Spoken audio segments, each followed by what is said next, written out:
A U.S. appeals court has ruled that a Virginia school policy that barred a transgender student from using the boys' toilet is discriminatory.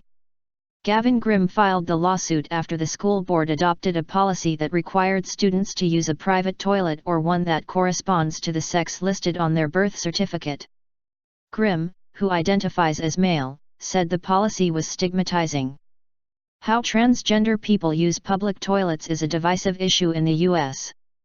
A number of places in the U.S., most recently North Carolina, have passed laws requiring transgender people to use a public toilet that corresponds to the sex listed on their birth certificate.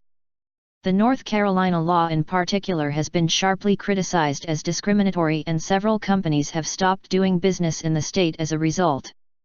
In the Grimm case, the three-judge panel found the Gloucester County District policy violated Title IX, a federal law which prohibits gender discrimination at schools that receive federal funding.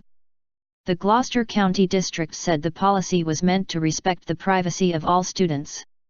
A federal judge had earlier rejected Grimm's sex discrimination claim, saying Title IX only protects students from discrimination based on biological sex, not gender identity.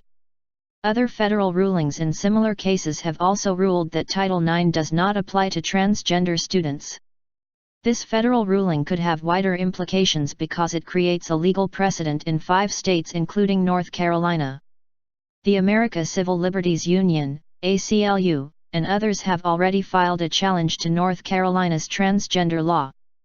Some supporters of these policies said allowing transgender people to choose their restroom could lead to women and children being attacked. They said they feared that predatory men could pose as transgender people and use legal protections as a cover.